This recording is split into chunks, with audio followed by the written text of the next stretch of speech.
തഞ്ചാവൂർ പട്ടുക്കോട്ടയിൽ 2 ബസ്സുകൾക്കിടയിൽപ്പെട്ട യുവാവ് അത്ഭുതകരമായി രക്ഷപ്പെട്ടു. തമിഴ്നാട് സർക്കാർ ബസ് സ്വകാര്യ ബസ്സിനെ മറികടക്കുന്നതിനിടെയായിരുന്നു അപകടം. അപകടത്തിന്റെ CCTV ദൃശ്യങ്ങൾ 24-ന്.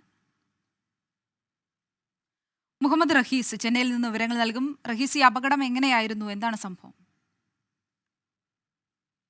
ശേഷ്മി, അത്ഭുതകരമായ രക്ഷപ്പെടൽ എന്ന് തന്നെയാണ് പറയേണ്ടത്. ഇത് ഭരത് എന്ന യുവാവാണ് ഇത്തരത്തിൽ ഇപ്പോൾ രക്ഷപ്പെട്ടിരിക്കുന്നത്. ഇത് ഈ പട്ടുക്കോട്ടയിൽ നിന്നും, തഞ്ചാവൂരിലെ പട്ടുക്കോട്ടയ്ക്ക് സമീപമാണ് ഇത്തരത്തിലൊരു അപകടം ഉണ്ടായിരിക്കുന്നത്. ഈ ദൃശ്യങ്ങളിൽ നിന്ന് വ്യക്തമാകും, ഈ ഒരു പ്രൈവറ്റ് ബസ്സും ഒരു സ്വകാര്യ ബസ്സും ഒപ്പം തന്നെ ഒരു KSRTC ബസ്സും അതിന്റെ രണ്ടിന്റെയും ഇടയിൽ പെട്ടുപോവുകയായിരുന്നു ഈ ആള്. അതായത് തമിഴ്നാട് സർക്കാരിന്റെ ഒരു ബസ്സാണ്, ഒപ്പം തന്നെ ഇത്തരത്തിലൊരു സ്വകാര്യ ബസ്. ഈ സ്വകാര്യ ബസ്സിന് അടുത്തേക്ക് ഇയാൾ വരുമ്പോൾ ഈ സർക്കാർ ബസ് വരുന്നത് ഇയാൾ കാണുന്നില്ല. ശേഷം ഈ സർക്കാർ ബസ് ഇടത് സൈഡിൽ കൂടെയാണ് ഓവർടേക്ക് ചെയ്യുന്നത് എന്ന് കൂടി കാണണം. ശരി റഹീസ്, 2 ബസ്സുകൾക്കിടയിൽപ്പെട്ട യുവാവ് അത്ഭുതകരമായി രക്ഷപ്പെടുന്ന നടുക്കുന്ന ദൃശ്യങ്ങളാണ് ഇപ്പോൾ പ്രേക്ഷകർ കണ്ടത്.